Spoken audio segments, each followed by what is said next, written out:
to help coordinate this type of event. Rather than having events, people have to find their way through the city processes and not really know where to go.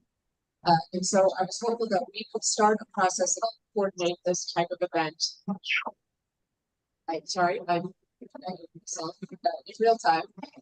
So if we could begin a process of looking at what it might be to have a part-time position or a full-time position, to be an advocate ambassador for events, possibly for development processes, new permits, construction. There have been a lot of different ideas.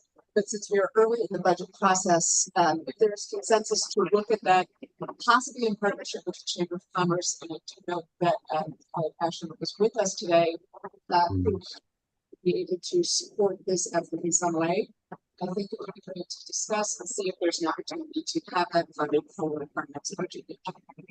Mm.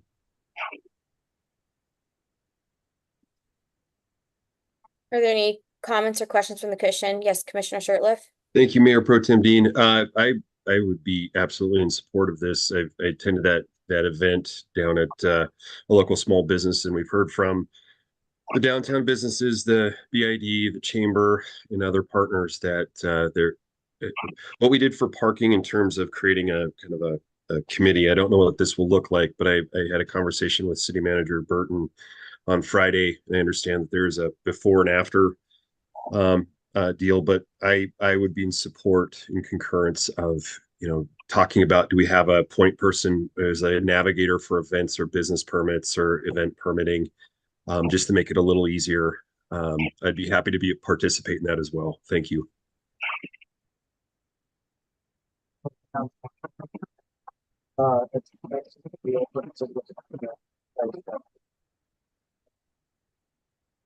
Commissioner Logan, you'll have to speak up. I'd be open to looking into that idea. Okay, great. Yeah, I think, in my opinion, especially since the dissolution of DHI, there are a few different organizations that have been taking the lead. BID does the grants. Chamber has been supporting. I think any opportunity for us to be supportive in streamlining some of this is good. And in terms of walking people through permits, etc., totally open to those conversations.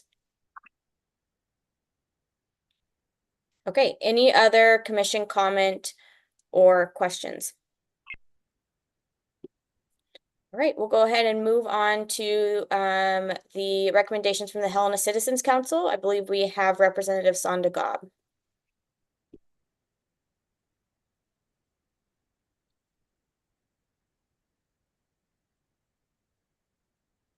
Ms. Gobb, go ahead. Oh, can you hear me now? Okay. You can't hear? We can hear you. Oh, okay. Sorry. Nothing major is happening in the HHC right now. We're working on closing out our year and recording what expenditures we have done. Our event was very successful, and thank you guys for your support on that. And we will be discussing what we compiled on that event and moving forward into the next year and our next goals. So that's what the HHC is doing right now. Thank you. Great. Thank you. City manager's report. Okay, great. We'll go ahead and move on to department reports. Transportation systems, Director Konopke on the parking update, and I believe a number of other updates. Thank you, Mayor Pro Tem. I'll get to the presentation in a second. Start with parking updates.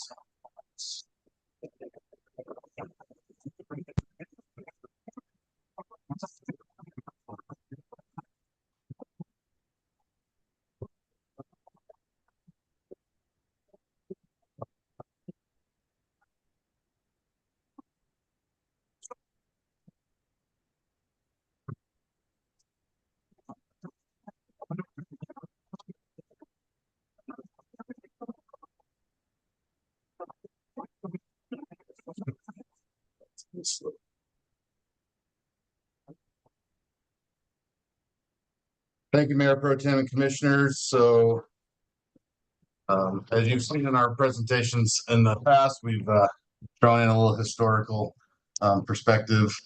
This is downtown in 1952. And if you look along Last Chance there are parking meters back all the way back then.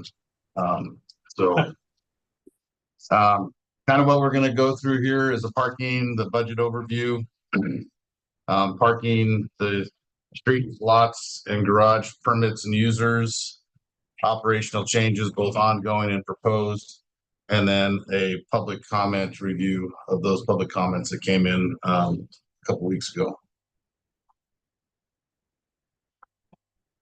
All right, numbers on parking, Mayor Pro Tem and Commissioners. So on the left side, we have a couple of charts for you. I put up last fiscal year's actuals. You can see from a budget standpoint, revenue obviously budgeted much less than expense, 2.3 versus almost 2.5. The actuals came in less on both sides, 2.1 in revenue, 2.3 in expenses. And oddly enough, and I won't say it's completely an accident, we try to be fiscally responsible as we go throughout the year, but we were short actuals versus budgets by about 171,000, which we also stayed below our expense budget, 171,000. So at the end of the day, although we didn't hit those budget marks, we still kind of compensated on both ends to make sure that we didn't go too far off balance. For the current fiscal year, you can see that our estimates are much lower than the prior fiscal year. So as we've seen some trends come along in the last couple of years, both coming out of COVID, we've had a lot of customers that haven't necessarily renewed permits because they have a lot more remote employees. And we've seen just sort of a shift in the parking realm itself. So our revenues this year are budgeted much lower, but we still tried to stay within that budget to keep a balanced budget, right? That was our goal, to make sure that we weren't overspending into reserves this year. So to take you through on the right side, some of the major things that make up our budget. The revenue side, the meters and pay to park, about 400,000. And from that part of the business, we typically bring in about $70,000 from tickets from enforcement. On the permit side, between residential and all the other permits that we offer, is about 1.5 million. And then we generate about $40,000 in tickets and enforcement from the permit side of business. So there's a couple other small fees in there, boot fines, some interest, things like that. On the expense side of things, personnel is obviously a big item, 608,000. Our day-to-day operations, 675. That includes things like all of the different contracts that we have, whether it's for software or snow removal. That's our supplies and materials for every day-to-day, all the nuts and bolts that we need to keep all the facilities up to maintenance. And then the very last one, that debt service, 650,000 a year. That's the kiosk stations. That is the Jackson Street garage and 15th Street garage. The Jackson Street garage should be ending, I believe it's this year, at the end of this fiscal year. And so that'll give us a little bit less on the debt service side. But obviously the other, it's not a huge portion of that. And so that leaves us at the end of the day, in order to keep our budget balanced, with these unfunded liabilities. So we've just had an assessment done on all of the garage facilities that parking owns. And it identified a quite extensive list of things that need to be addressed, and about over $7 million worth. And then the ADA improvements that comes out of the city's transition plan. So those are things that we really have to address. They're not want tos, they're have tos. About another 400,000 that we try to fit some of those things in our day-to-day operation money, but ultimately, we should be dedicating specific funding to address those improvements. Any questions on the budget? Did want to bring up a couple things. Oh, Commissioner Reed? Pro Tem, a question for Director Kanopke. How much is left on the kiosks? Mayor Pro Tem, Commissioners, we've only been paying on that since 2019. I think there's in the high 300,000 of that original $500,000-ish loan that we took out. Thank you. Mayor Pro Tem, Commissioner Reed. if I might, just a question for Director Canopy as well. The personnel line, what was the personnel line? Like, what has the trend been over the last few years? Has it increased? Mayor Pro Tem, commissioners, it's actually decreased. So we still have the same amount of CCOs and maintenance staff and staff in general. Last year, due to some of the things that we were seeing with revenues and expenses, we chose not. We chose to eliminate the parking manager position and absorb those duties elsewhere, with some being in Chris's court, some with Elroy, and some with our office staff. So we have been trying to decrease and streamline our operation as much as possible while still providing the service that's expected. Commissioner Shertliff. Thank you, Mayor Some of that Pro Tem. deferred maintenance to Mayor Pro Tem and commissioners, that is a large number, but within that number are some major things that are due, on a very brief periodic basis. So like every 20 years or whatever. So those are some of the things that they identified. This is a CIP that we had them create for over a 10 or 15 year period. So just to put that into perspective a little bit. Commissioner Shertliff. Thank you, Mayor Pro Tem Dean. Question for Director Kanopke with regards to the. Going on, Mayor Pro Tem, commissioners, the street parking That's overview. okay. We have approximately 490 available on-street permit spaces, of which we have 295 active permit holders. So we use about 60% of all our on-street permitted spaces could be utilized by permit holders, but obviously there's areas that are more desirable than others. Notable oversold areas are Benton, Lawrence, and Cruz North, which is 6th to Lawrence. And then notable undersolds is Park Avenue North, Getchell Street, Cruz Central, and Cruz North or South from Lawrence to 11. So we have some room to start looking at some efficiencies with some of that on-street parking. Director Kanopke.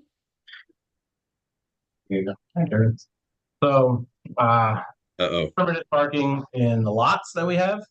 So 548 total spaces with 537 active permit holders. So you can see about 98% capacity as far as those lots go. And similarly to on street, we have some lots that we've oversold the number of spaces that are available, some lots that are very undersold. The reason that we can have some of that balance, and even with the on street, is that a lot of these are high turnover lots. So they may have a permit, but they're not there all day, every day, and they're not all there at the same time.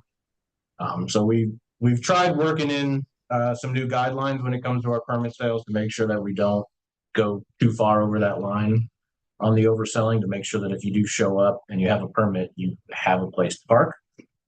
But there's some flexibility on both sides there.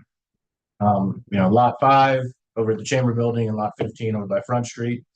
I think those are just location, undersells, but they're just not really in the area of other things where people want to be all the time. Director Kanopke. And then garage.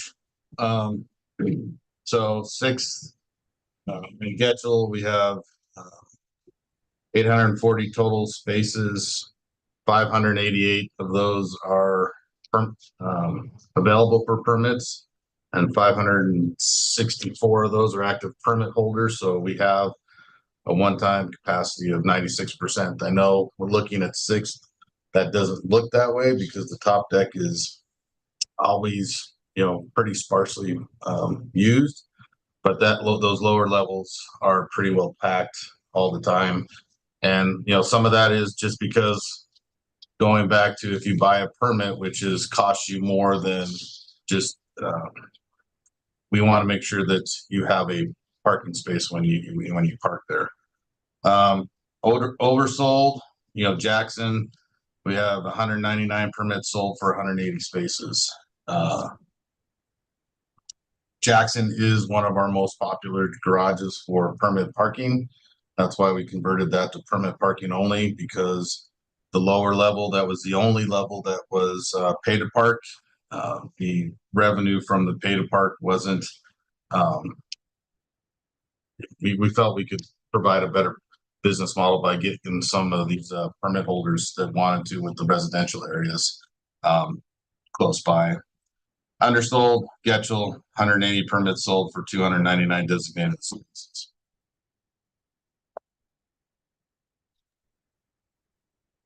Here's your little bit of flair, Commissioner. No razzle dazzle, a little bit of flair. So some of the ongoing changes, and we brought some of these to the commission in the past, and these are things that we're still working on. So the office move from the chamber building to this building is done. That staff is down there on the first floor right now. The next one, and probably the biggest one, our one rate, one zone for hourly parking. And so our hope with this is to simplify the process. So reduce confusion, especially if you're on the app and there's all the different zones to choose from and you're not sure which zone you're supposed to be in. So the idea is that there's just going to be one zone for the city, and no matter where you pay or where you end up parking in the beginning, you could ultimately move as long as you have time left, and your time would still be valid in another spot. And then that trade-off, which we've talked about before, is the no first hour free in those lots or garages that currently have it. And I have a couple of offshoots here because we will talk about that a little bit more in the next slide, but part of getting rid of that first hour free is that we're going to propose 15 minutes free everywhere, and then propose to create some more 2-hour free parking in some areas that doesn't exist now, that is currently paid to park. And as part of this transition, so there's a lot of lead time that goes into this process, and to be honest, the biggest issue is our garages. Our gate arm software is dead. So that if you haven't noticed, the gate arms at the garages have been up for the last couple of weeks because we just can't operate them. So in the garages, as part of this transition for the next 2 weeks until November 1st, as people get familiar with it, we've gotten all new signage that says, make sure you pay to park in the garage before you leave the garage or use the app. We're putting signs over the ticket spitters that are in there that say, don't take a ticket anymore.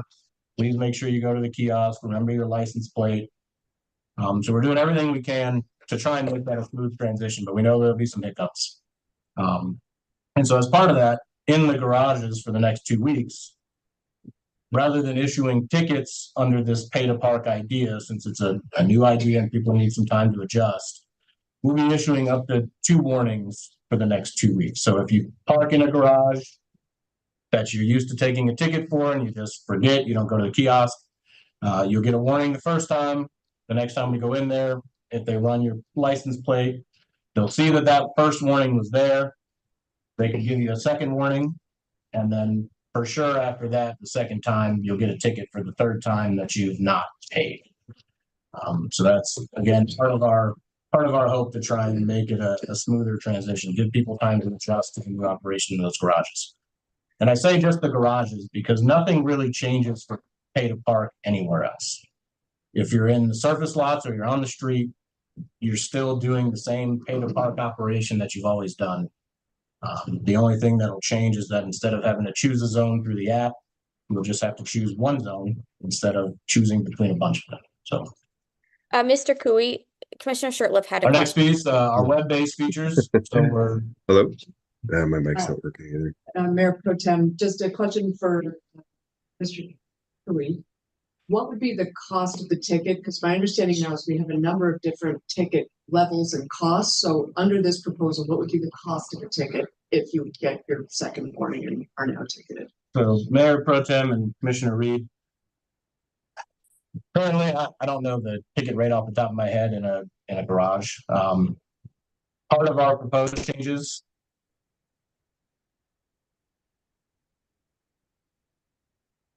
New rates yet for the ticket side. But the idea would be that if you got a ticket on street, it would be one price, let's say $15. If you got a ticket in a lot, it may be $20. And if you got a ticket in a garage, it may be $25. So it costs the same amount to park in any of these places. It's still just $1 an hour to pay to park. But if you don't follow that rule and you don't pay for the parking, we're hoping that some of that gets made up on the enforcement side, where the preferred parking, whether it be a garage or a lot, is a little bit higher of a fine than just on street. Can you hear us online? So web-based features, again, we're trying to transition, into the 20th century, not even the 21st, really. Our goal is by January 1st. We're in process right now of trying to implement and set up a new system. So you'll be able to go online and pay for either a citation, a permit, any other fees that parking may have. You'll be able to go online and manage your own permits. So if you're a business owner and you buy permits for your employees, if you have turnover and you get new employees in, you'll be able just to log into your account and swap out the license plate for a new employee. And then you'll also be able to submit a void request for a citation. So if you think that you got a ticket unfairly or incorrectly, you can submit a request online to have that ticket voided. It'll be reviewed by staff and you'll receive an answer.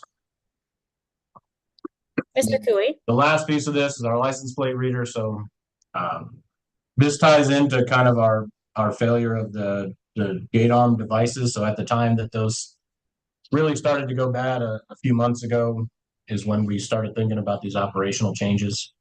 And we were kind of faced with the decision of either put all of this money into new software and hardware that all it did was operate those gate arm systems, or put that money into something else that makes.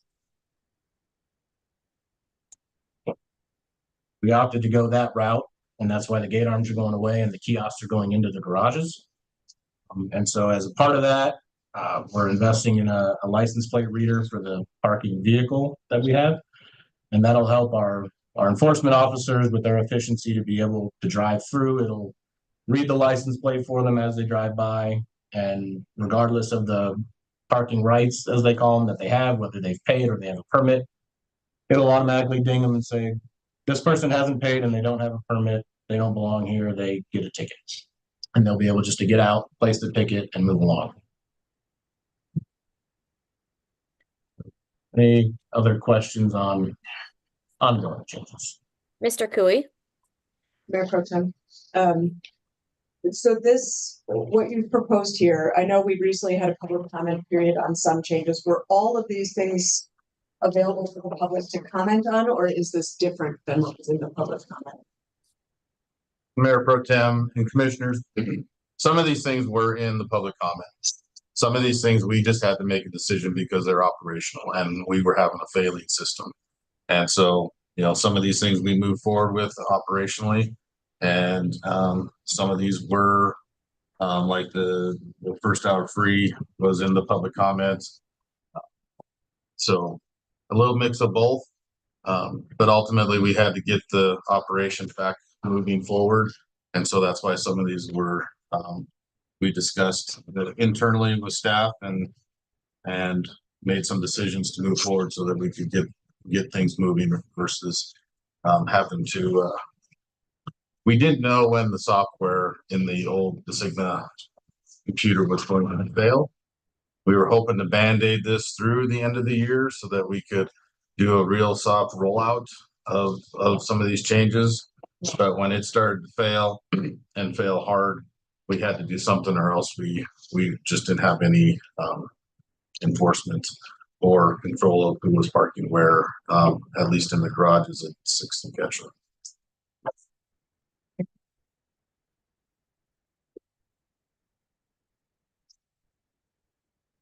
Commissioner Dean, Mayor, or Commissioner. This was gonna be the problem with this. Okay. Can you hear us in the room? Yes, You can. Danae, are you in the room?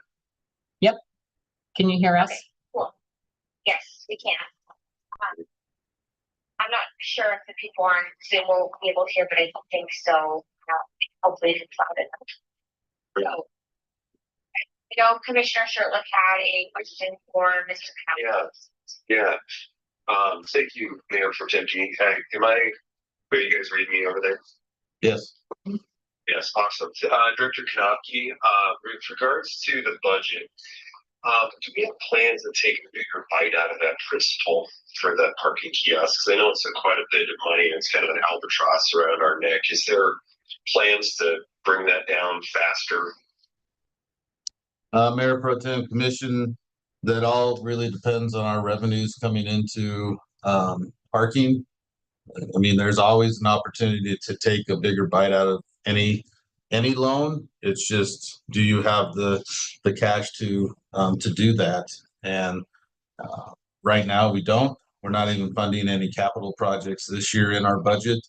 That was, part of the strategic decision to eliminate the parking manager so that we have more of a balanced budget this year. So we're hoping that some of the efficiencies that we're going to see with this new software and that we'll be able to streamline the process even more. But we really won't have a good handle on this for at least 6 months after that new software comes on board, which will have a lot more reporting capabilities than our old software. So we will be able to, focus in on some very specific topics versus the old one, just kind of generalized, revenue from a certain area. Thank you. Any other questions or comments? Mayor Pro Tem, just a quick question. So it's Can you read? a little hard to read the slide from here. So can you just clarify for me what decisions have been taken at the operational level versus which ones are currently proposed? So Mayor Pro Tem, Commissioners, the office move obviously has been completed. The one rate, one zone, we're making that change as we speak. The Passport and Flowbird are moving forward to that so that we're getting rid of the zones, and the hourly parking is going to be one rate across the entire downtown where there is pay to park. The rates aren't changing. The rates have always was $1 an hour. It just was, it sounded good. One zone, one rate, one zone. Streamlining the overall system. The first hour free in lots is underway. The web-based features are coming. The LPR is coming, and then our proposals are going to be at the slide after this one. Okay, if I might just do a quick follow-up. So I know we did a public comment process, and I know you're going to tell us about that. And I know we formed a parking commission committee, I don't know what I'm calling it. And so I'm wondering how those decisions are, did the parking committee or commission give any comment on that? And what was the public comment on eliminating the first hour free parking? Because I know I've gotten some feedback from the community. So I just want to understand, did we take into consideration the public comment and the parking committee in making that decision to eliminate 1 hour free parking elimination? Thank you. So, Mayor Pro Tem and Commission, so these changes we discussed here in an admin meeting a couple of months ago, really before all of that was underway. And I mentioned as I went through this that there is some lead time and decisions that have to be made up front. And so the way that things are slated to start as of tomorrow is with the 15 minutes free. So we had to make the operational decision to put some of these things in place because we didn't have a choice when it came to garages. And so getting rid of the first hour free had been something that had been discussed prior to the parking committee. And so we moved forward with that idea. But putting in the 15 minutes free everywhere has been discussed at the parking committee, and I can give some feedback on that. It is in some of the public comment that we received that we'll go through here in a minute. And it's currently in the setup that we asked for these changes on the kiosks that goes live tomorrow. So our idea was that we knew we had to change something. And so we went with what we hoped would be the best option. If it's, I guess, the commission doesn't agree with what we're proposing, we can still change it, but we had to have some settings in place. And so since we had already talked about getting rid of that first hour free, we went ahead and set up the 15-minute free, hoping that everybody agreed with that idea. Because we had to choose some settings in order to move forward. The garages have been down for weeks. Hopefully that answers. So some of the feedback from the parking committee, yes, I think some of the feedback was more around, I think, our messaging, right? So making sure that we know that this is just an hourly parking, a lot of these changes. And yes, I mean, the getting rid of the first hour free, we understand is not popular probably with anybody, but in return, you're getting 15 minutes free everywhere. And that's what we saw a lot of the comments even come in, that we need something for quick errands. That was a big public comment that came in. So we kind of went down that line, and as we set these things up, we already have that 15 minutes in. And on some of the next slides, you'll see that, you know, some of the feedback we got in the parking committee was that, well, you know, 15 minutes might not be enough. Can we have 30? And the argument was that it takes me, you know, 2 minutes to get all my stuff out of my car, and 2 minutes to get to the kiosk, and 2 minutes to punch all my information in, and now I've already used half of my 15 minutes. So the point is, your 15 minutes doesn't start until you press that green go button on the kiosk or on your app, right? So however long it takes you to get, unless you're really the unluckiest person in the world and you get a ticket from the time it takes you to walk from your car to the kiosk, in which case we would void it anyway, seeing that there was eventually a valid payment within that small window. So I guess the long story short is, yes, we kind of have addressed some of the public comment. Hopefully that we already had these things in mind before that process happened.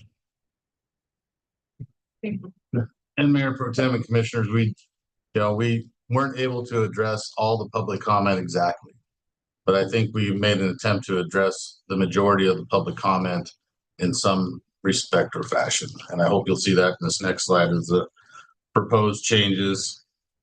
So the first one, the big one, is the first 15 minutes free for hourly parking. That's for every license plate out there. So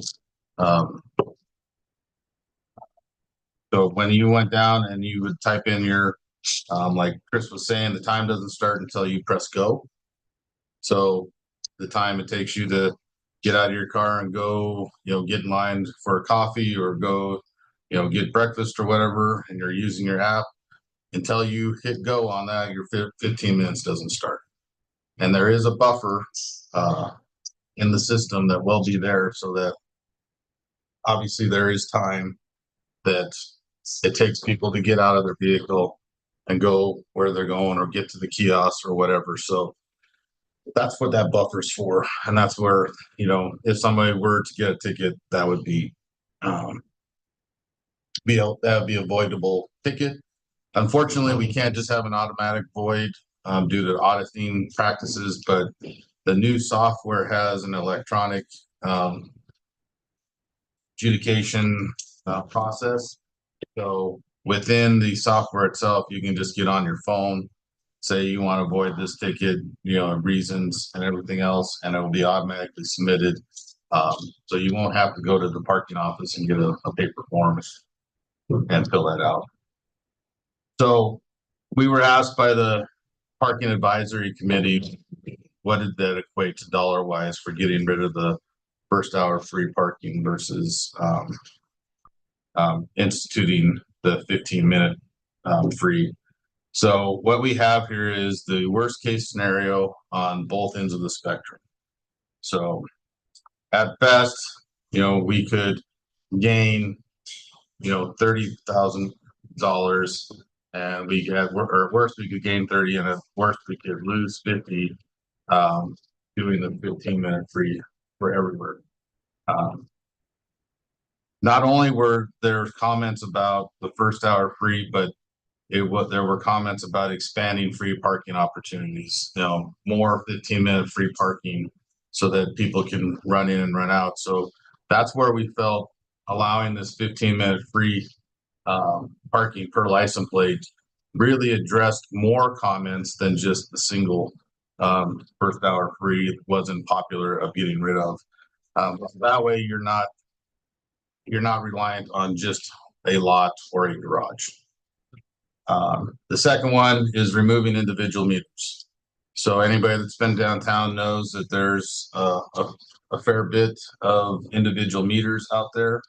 And what this proposal is we would convert we had about 170-ish meters downtown, and then what this is proposing, about 100 of those we would convert to 2-hour free parking.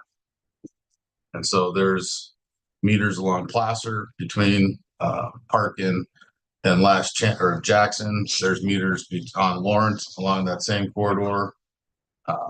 So we would look at those individual areas and convert some of those meters to 2-hour free parking, which is better than the 1-hour free parking, and it's scattered more throughout the district versus than just in a couple lots and 2 garages. So not only for the convenience of visiting in town, but eliminates some maintenance, but also eliminates confusion. Commissioner, do you have a question? Oh, go ahead, Mayor Pro Tem. Sorry, Director Copy. Commissioner Shirtliff had a question. Thank you, Mayor Pro Tem. I appreciate that. A question for Director Kanaki regarding the first 15 minutes free for hourly parking. Has there been discussions about the seasonality of this, with busy shopping days, whether it's Black Friday, the holidays, to encourage people to shop instead of, rushing in and rushing out, to keep them in areas that we have these parking meters? Has there been discussions of seasonality of not charging people, giving an hour free or 15 minutes free, changing the dates or seasons of when we charge people to encourage people to go downtown instead of rushing in and rushing out? Thank you. Mayor Pro Tem and Commission, there's already parking holidays on Black Friday, so there's no parking charged on Black Friday. There's other holidays for parking where there is no parking enforcement, and those automatically come up on the screens. Which comes up on the screens, but we do still receive donations those days to the parking. So yes, we have considered that, Commissioner. Awesome. Follow up real quick. I just Mayor Pro Tem, for Director Kanaki regarding the 15 minutes. Thank you. With regards to what was the thinking between 15 to 30 in the hour? I know you kind of went through that a little bit. Can you delve into that a little bit more? Why the 15 minutes versus say an hour for free? Do we have numbers on that in terms of what we gain or lose? Yeah, so Mayor Pro Tem, Commissioners, the right up above there on the first 15-minute free for hourly parking. This is the range that worst case scenario. So potentially gain back $30,000 a year from the first hour free. But in the worst case, when everybody comes downtown, we could potentially lose 50. I don't think that that's going to. Sorry, was this done for say a 30-minute or a 1 minute for 1 hour free parking, or was it only done for the first 15 minutes free? No, yeah, Mayor Pro Tem and Commissioners. So we did do the estimate. So hopefully to clarify a little bit. So the gaining 30,000 is essentially if we just removed the first hour free and made no other change, we'd probably see an increase of $30,000. And then on the backside of that, if we go to the 15 minutes free everywhere, that would cost us about $50,000. So a net of about a $20,000 loss to the parking division, considering both changes. And that $50,000 is the estimate of a 15-minute time frame. And so hopefully without losing too many people, if we went to 30 minutes, it would be $100,000. Understood. Thank you for clarifying. I appreciate that. So I'm back. Okay, thank you, Mayor Pro Tem. Back to the individual meters. If you look between Fuller and Last Chance Gulch, on the north side of Lawrence, there is pay to park by kiosk. On the south side of Lawrence, there's parking meters. So if you're not familiar with the area, some of the confusion could be that, well, if I pay at the kiosk, I'm paid everywhere because they're all electronic, they're all talking together, and that's not the case. So some of this would be to also remove the confusion of you pay at a kiosk, and that's that marketing that can be put forward that if you need to pay to park someplace, look for a kiosk, or our preference, use the app to help people along with their pay to park.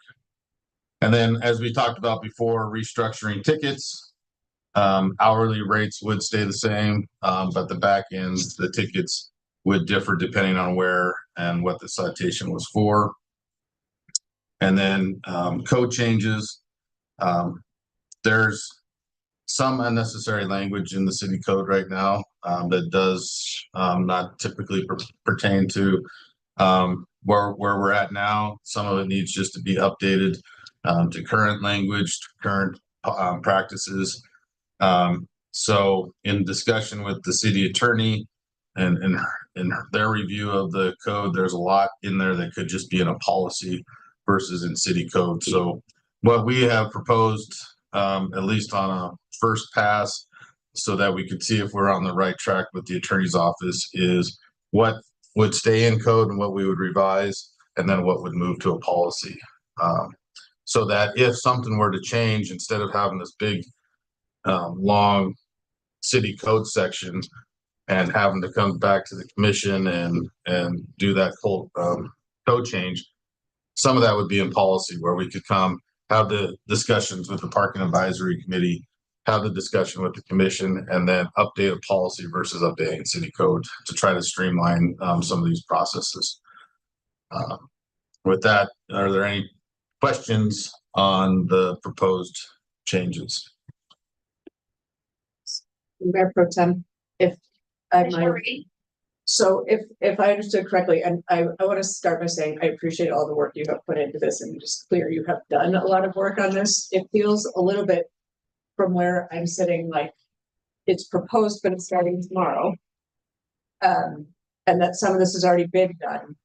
And so I think I am a bit challenged by how we as commissioners and our ability to give input on policy, like what room we actually have at this point. And I do see that some of it is truly proposed and there's more time.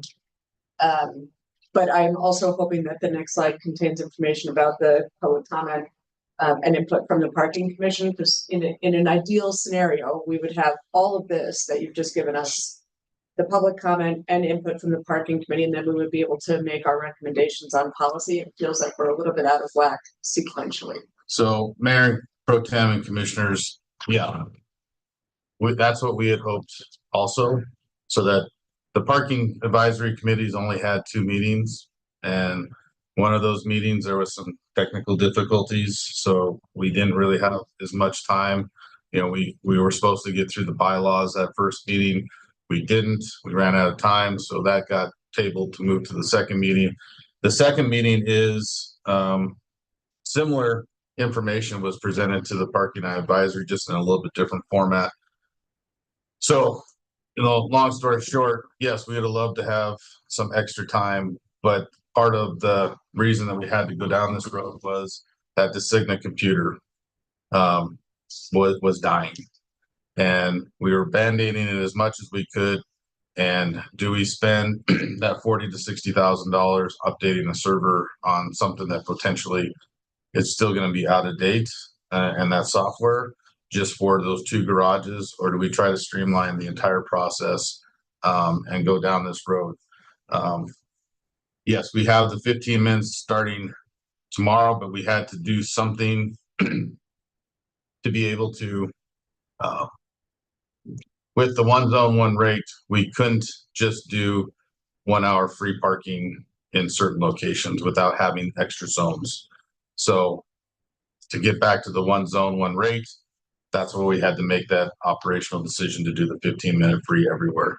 And yes, I know it feels rushed and that there wasn't, the commission didn't have a lot of time to weigh in on the 15-minute, but it's just in there. If, it comes out that there's something better, it can be changed. This isn't set in stone. This is something that we had to just do so we could get to the next step so that we can move along with implementing. Like we said, the 6th Street parking garage has seen little to no revenue for the last 3.5 weeks because the gate arms just haven't worked. Getchell has been down for almost 2.5 weeks. And that wasn't, by design, that was just that computer failing. So we had to make some operational decisions just to get to the 1 zone, 1 rate. And if that needs to look differently, we can make those changes. But in hearing public comment, yes, we heard that removing the 1 hour free wasn't popular, but there was a lot more of the comment that was, we need more 15-minute zones. We need more quick, access time. So we felt the 15-minute free, even though it wasn't an hour, was a good compromise where we met a lot of the other comments that were received in public, but still giving back some of the free time. And then removing the meters, instead of an hour free in one of the lots, there's going to be 2 hour free spots right in the middle of the core of downtown. So we felt between those 2, that was a fair trade-off for the 1 hour free in just in very specific locations. Thank you. Any other comments? I would just add, so I think that I think this is pretty well understood, but we have to have paid parking if folks downtown want enforcement and spots to be turned over. And I think that's kind of the crux of the issue in terms of paid parking, is that if we want parking enforcement, to have parking spots turning over in front of businesses, which was kind of from what I understand, the impetus of all of this in 2017, 2018, then we have to have revenue to be able to pay for that enforcement. In terms of revenue for the lots and garages, if we have those owned by the city, they have to have some kind of revenue to be able to pay for their maintenance. I am supportive of the first 15 minutes free. I also really love the idea of the 2 hour parking, free 2 hour parking in those individual meter spots, if those were for those. I understand. I think that, we just need to be really thoughtful about, we're going to be in a situation where we're asking the general fund to subsidize parking, which I don't think what we want to be doing. And so, and I mean, that's a policy question. And so how do we do this in a manner that allows for enforcement, if that's really what the downtown would like to see, is parking spots being turned over. But I'll be really interested to hear where these conversations in the new committee go, because I think it is, there's every person you ask, you get a little bit different of opinion. And so I'll be interested to hear where those conversations go. My biggest concern right now is communication to the downtown businesses about how this is going to be working, even if it's just an interim solution, so that there's clarity around what everyone can expect in this interim time.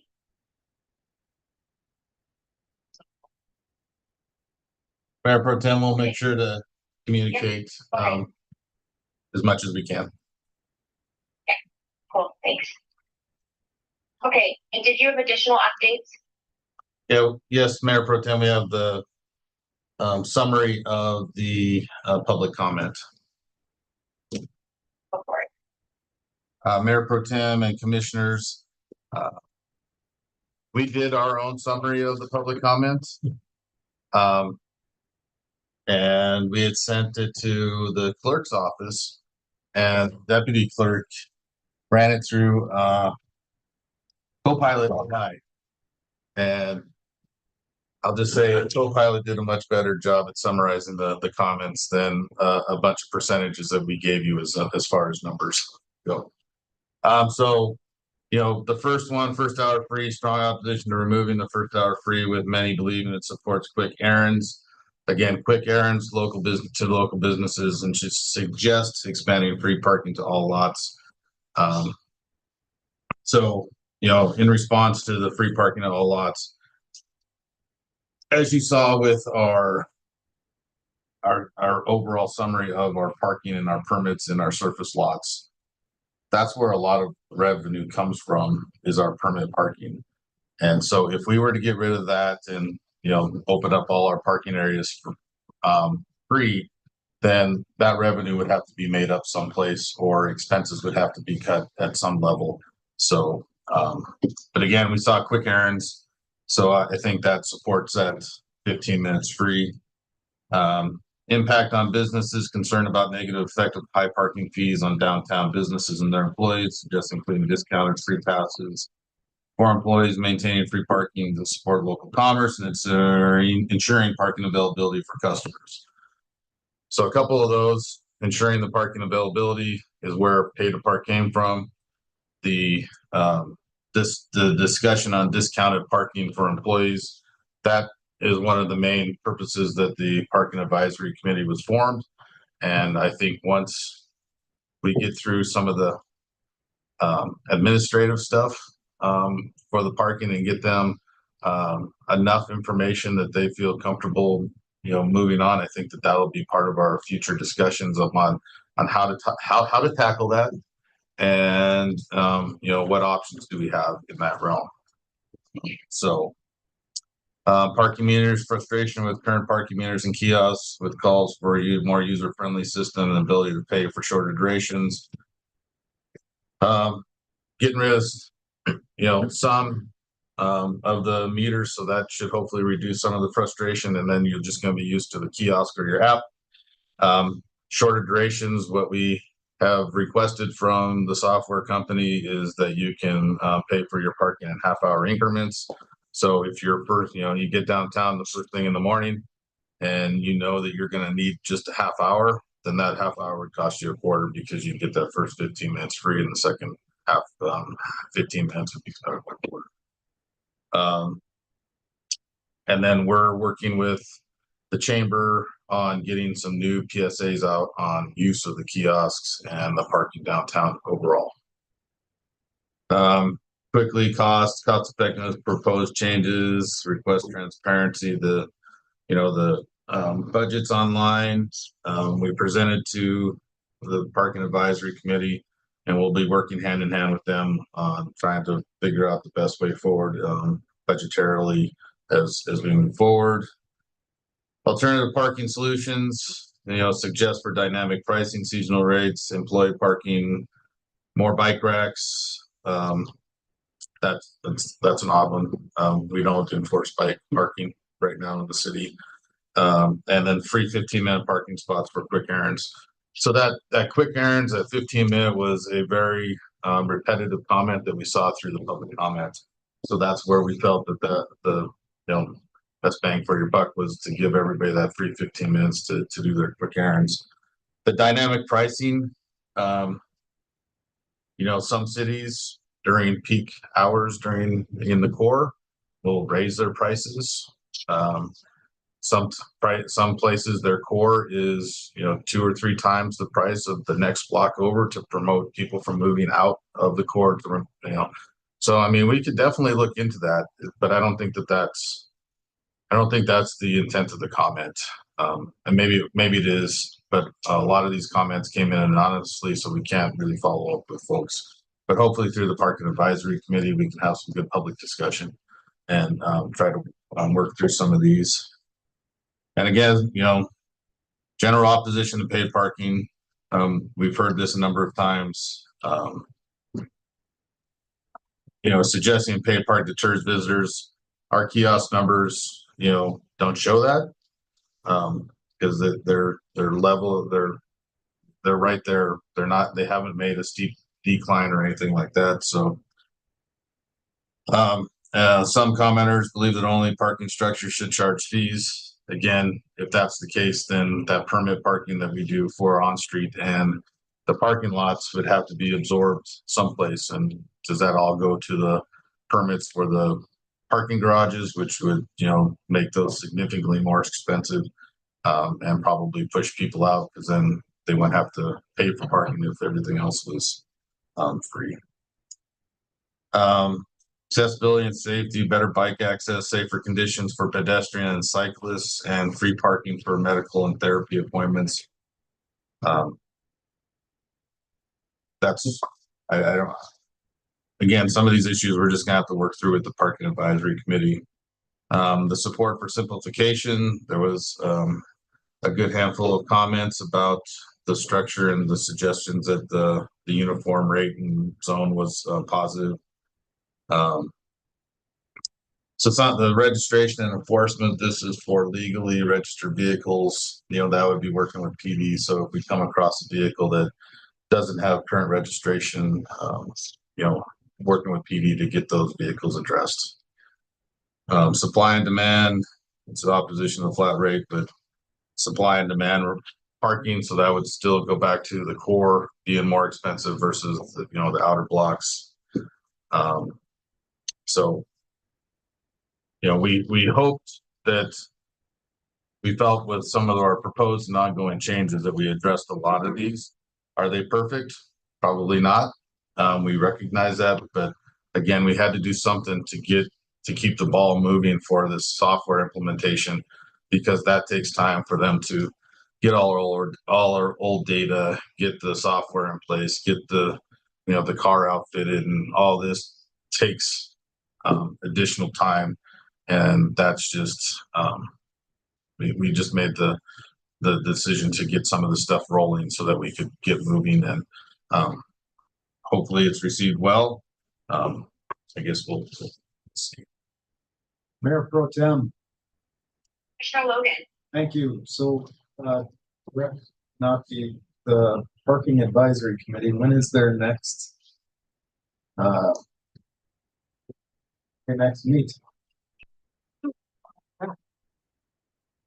Second Tuesday of November. November 14th. November 14th. So at that point, this will be kind of their first formal look at this. Is that accurate? No, Mayor Pro Tem Commission, we gave them a very similar presentation on the 12th of October at their October meeting. So they've seen all this. We had some comments back from them. There was comments about, well, why can't we do 20-minute parking or 30-minute parking? And that's where we dove into those numbers to have those comparisons.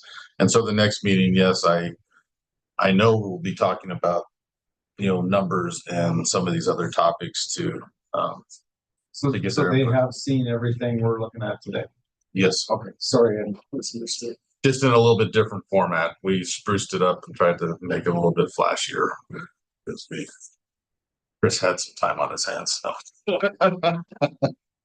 Mayor Pro Tem, if I might just add 2 questions. Question number 1, it's a comment maybe, but it would be great if after the parking committee meets, if we could see their recommendations or feedback or things, it would be helpful to know, what they're saying, so that we can sort of process that with our decisions. And then how many public comments did we get? Two hundred eighty-six, 156, yes. 156. Yes. It's good then. Thank you. Mayor Pro Tem and Commissioners. Like I said, these first two meetings were a lot of administrative work. And I don't think the parking advisory committee felt after their last meeting that they either had enough time or enough information to make some recommendations to the commission. But I think that that might be at their next meeting. They might feel comfortable enough to make some recommendations to the commission. But we'll see.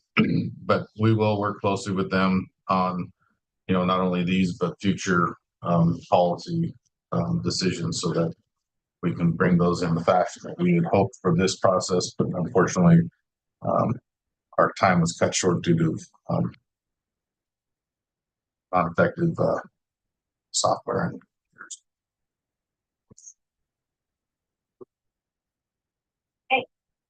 Any other comments or questions? All right, we'll go ahead and take public comment now. Is there any public comment on the parking agenda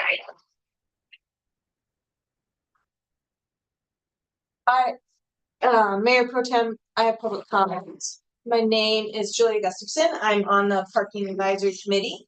And so I've been nodding along.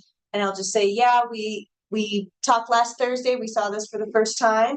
The group discussed how do we make recommendations, and we didn't really have clarity on the process. And so we are looking at the annual report process for all boards and committees and trying to figure out if we use that correctly to make our policy recommendations. But I guess I have a question, and I don't think this is the time, but can we make recommendations to the commission that are less formal than an annual report? That will be something maybe we'll discuss. Okay.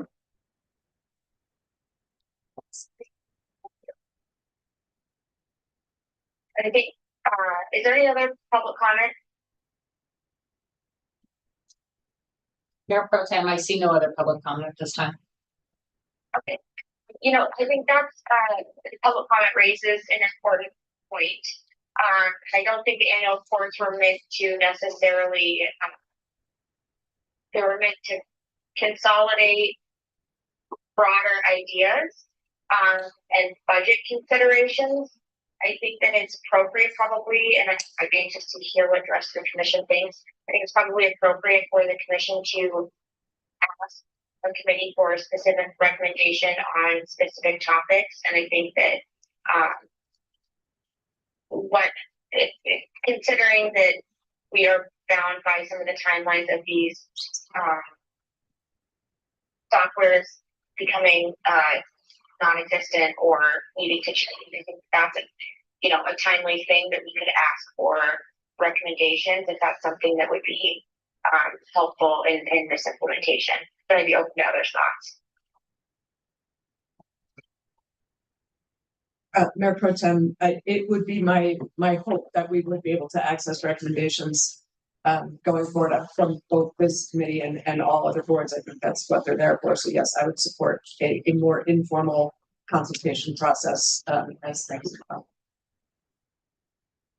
Yeah, I think Mayor Pro Tem, particularly with this issue and some of the, I guess, quick implementation of changes, I think it'd be important to get that feedback much more quickly. So, Mayor Pro Tem. Yeah. Yeah, I mean, it's certainly our intent not to bring forward recommendations on an annual basis. And as the director said, you know, we had a major failure of software, and at the same time, we're staffing up a brand new committee. So the timing was not good.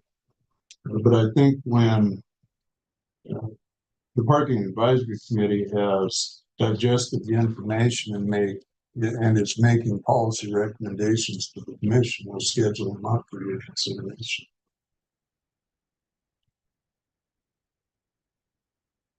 Okay.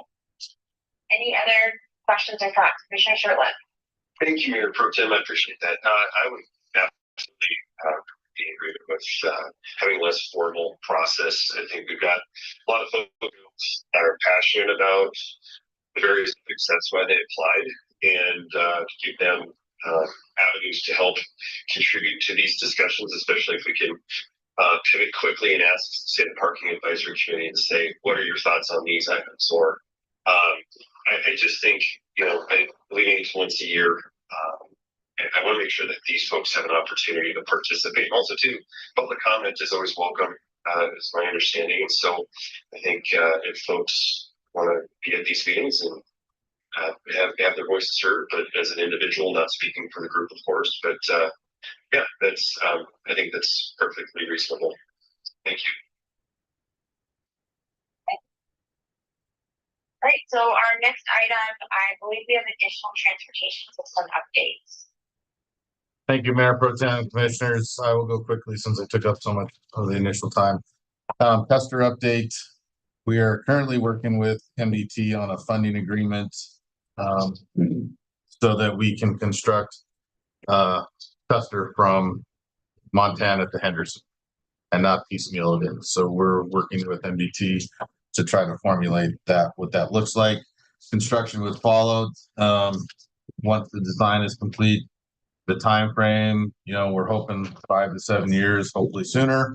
But that really depends on how we get this funding structured and when we can get going on it.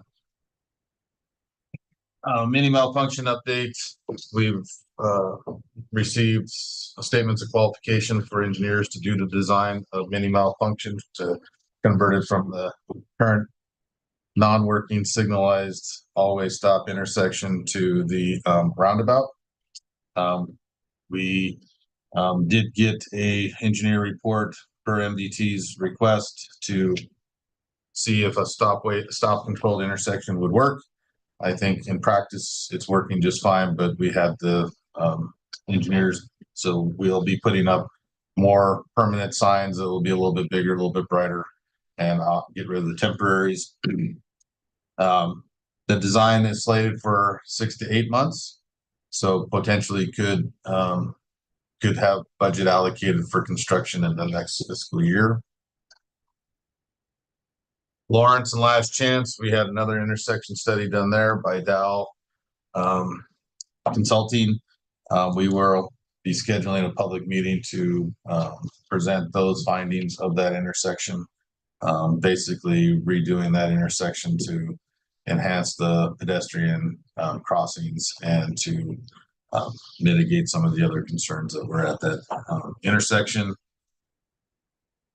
I know we've had some questions on Sanders because of the building of Chipotle and the apartments and the potential other apartments down there.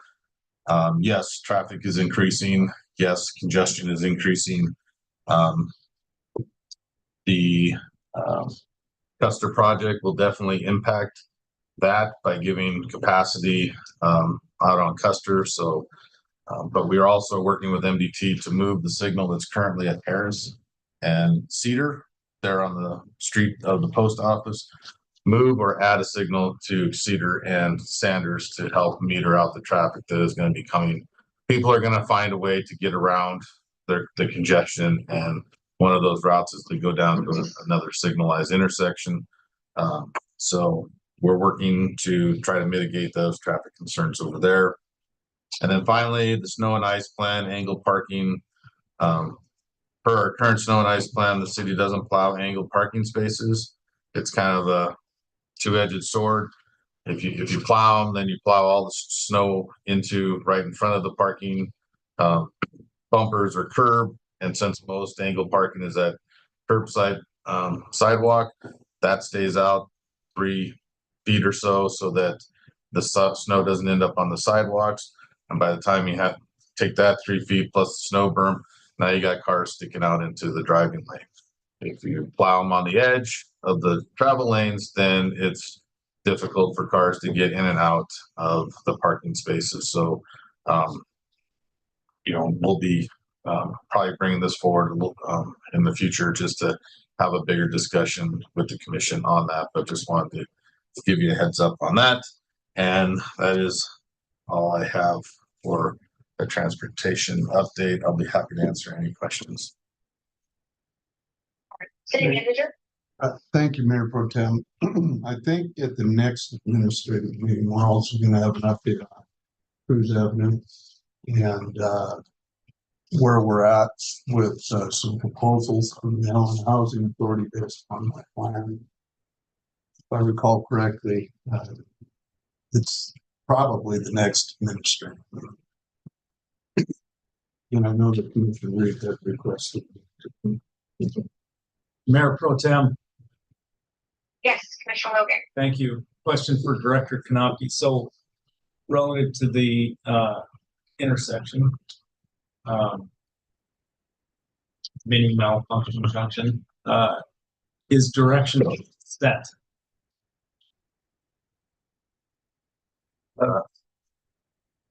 The ultimate direction, has that been set yet? Mayor Pro Tem and Commissioners, yes, when we did the 5-point intersection study, that was part of the public comment, whether it was that to be signalized or roundabout. And the consensus when we did that through that was a roundabout. So we'll be designing a roundabout. The roundabout will stay within the right of way. We've had that presentation that we brought forward to you. The only impacts to what the current, other than the roundabout and the signals going away, is we lose 3 parking spaces. But we will maintain access to the man store. We'll maintain access to the adjacent businesses with that roundabout design. We've already had some businesses reach out and property owners reach out, just wondering when it's coming because they feel that it'll enhance their storefront, if you will. And then obviously with that roundabout at the center, there's opportunity for, a gateway public art piece leading people into downtown as kind of a gateway or just a, welcome to downtown type of thing. Mayor Pro Tem, follow up. Commissioner Logan, yeah. Thank you. So the reason I asked the question is we have received quite a bit of feedback from the public relative to that intersection. And when you think about possibilities and the costs of a roundabout versus a, term as the 4-way, 5-way stop,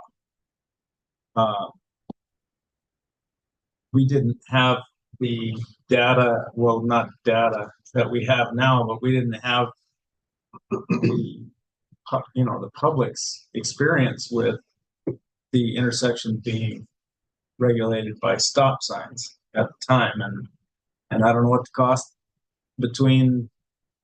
cost difference is, but I would imagine it's significant between a roundabout and an intersection that's controlled by stop signs. Mayor Pro Tem and Commissioners, you'd be surprised what those stop signs cost nowadays. No. I knew this question was going to come up because it is working as a stop control, but as a long-term fix, we have to look down. We're not seeing safety issues, but I feel that having a more designated traffic flow would promote a safer crossing for pedestrians. The roundabouts provide refuge islands in the middle for pedestrians, so if traffic is heavy, they can get across. But yes, stop signs would be much cheaper, but I think the long-term ultimate goal would be to have a long-term fix, and that would be the. I guess personally, I would be interested in the difference in cost for what it's worth. So. Mayor Pro Tem and Commissioners, I can work with the manager to get you those costs of a quick cost estimate of what the roundabout will. Versus. Thank you, Mayor Pro Tem. I would have to agree with you with regards to the cost difference, and I do have I guess 2 issues that you Director Kanopki. One was with pedestrians. We've heard from a few folks on the comment and in person and online that the safety of pedestrians crossing the street, but also number 2, the first responders and the fire apparatus that we have making their way around that roundabout. I know there's some communities that have roundabouts that struggle with larger vehicles, semi trucks, etc. Will those types of vehicles be impacted by this roundabout or vice versa? Mayor Pro Tem and Commissioners, the roundabout that has been proposed has used our ladder truck, which is the largest emergency response vehicle, as a model vehicle and a semi truck, and they all can maneuver through the roundabout.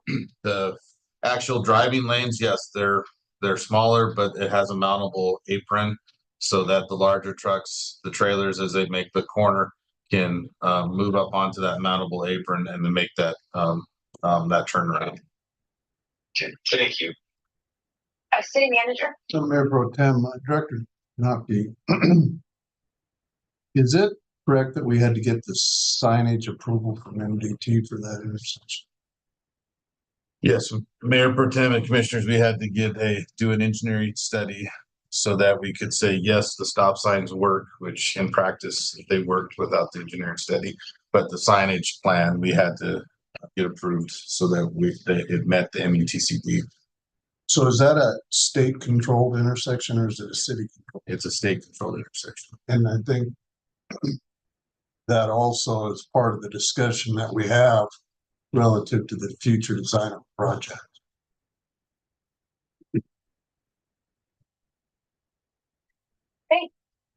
Is there any public comment on any of the additional transportation system updates?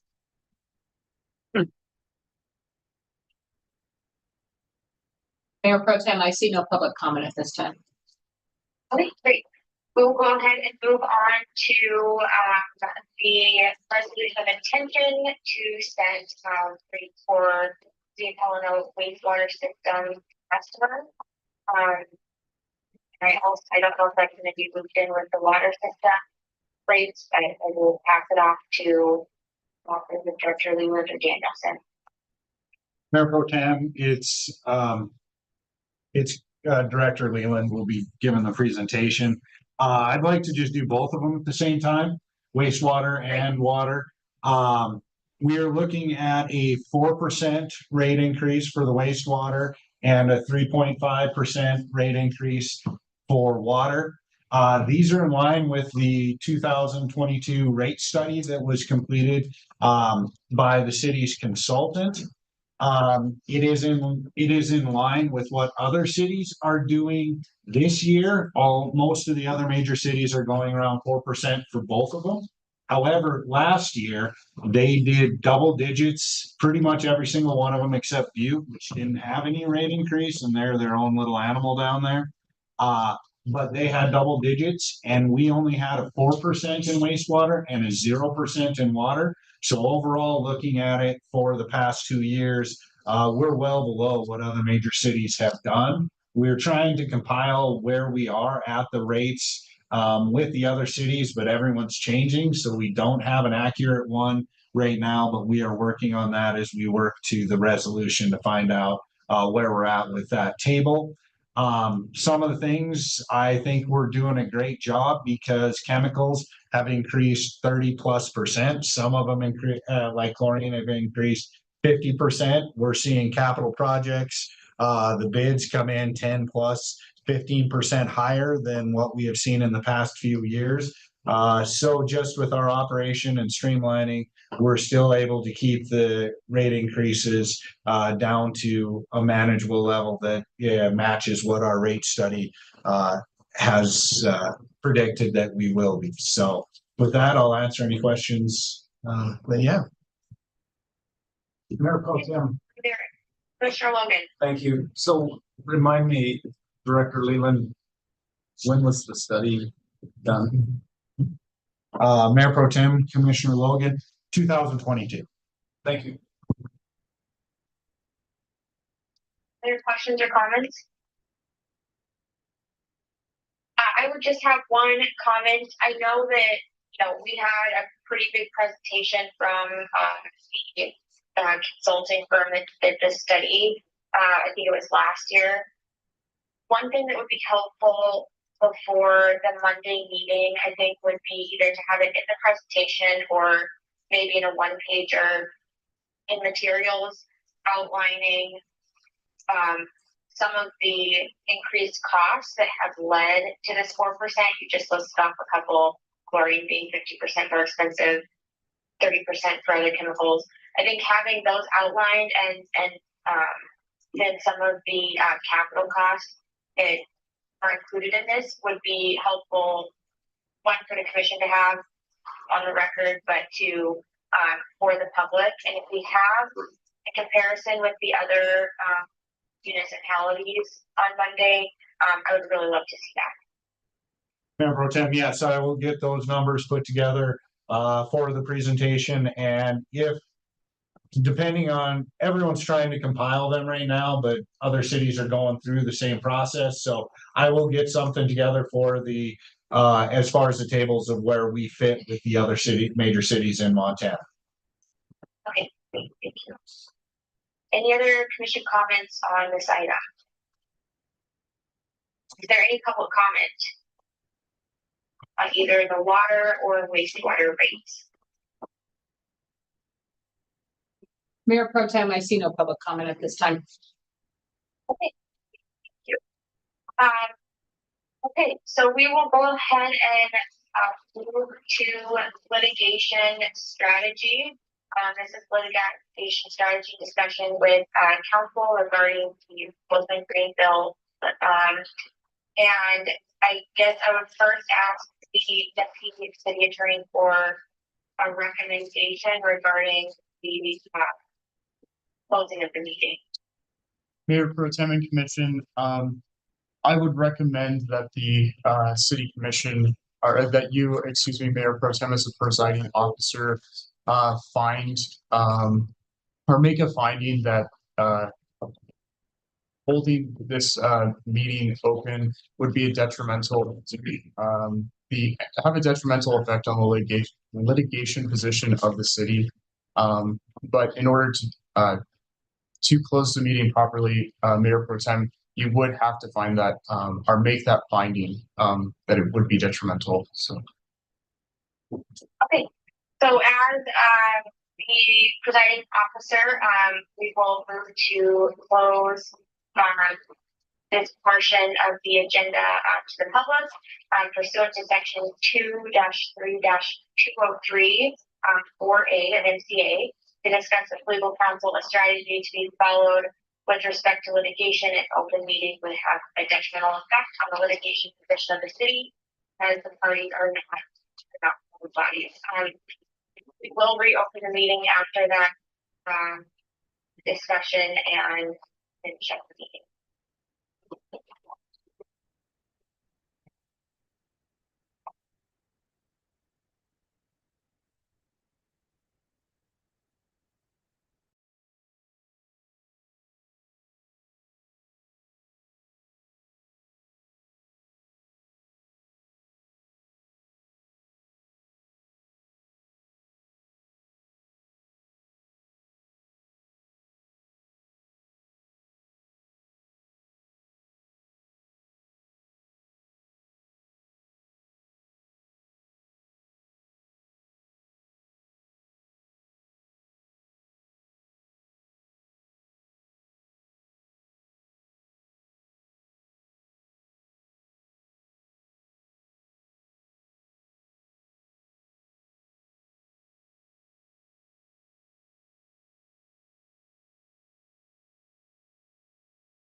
Deputy City Attorney.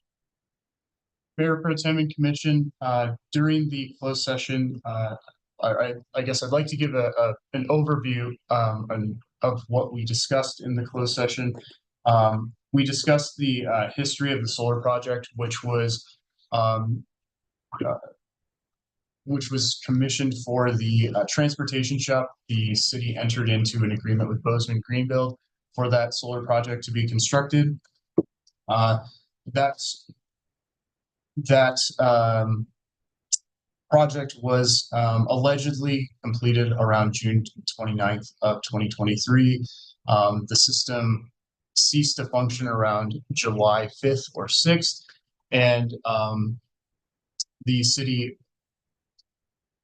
notified Bozeman Greenbuild of that failure. Bozeman Greenbuild made two attempts to repair the system and was unable to do so.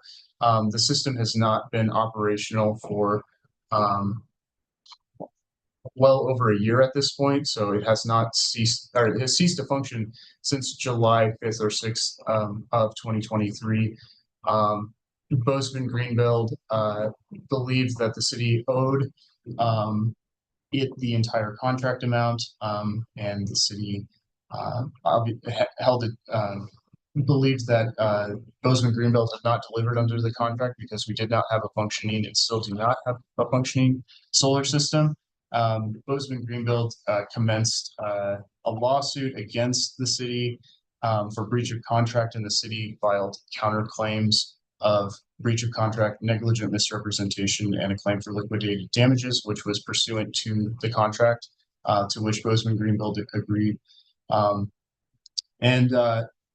So that's just the general history of the project. We talked about the settlement agreement itself that Bozeman Greenbuild and the city have been discussing. The agreement that has been presented to the city is substantially and materially the same as the original agreement. And so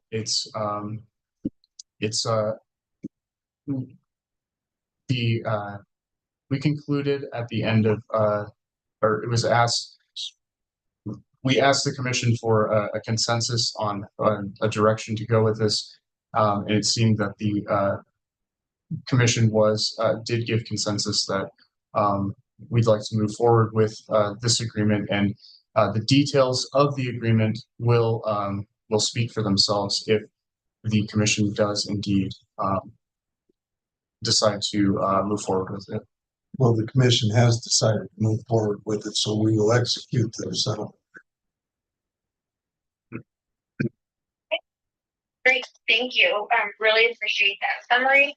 We will move to public comment. Is there any public comments on this item?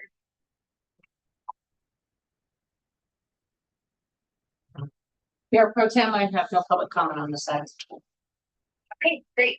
I will now take public comment on any item not on this current agenda. Is there any public comment? Mayor Pro Tem, I have no public comment at this time. Great. The final discussion from the commission.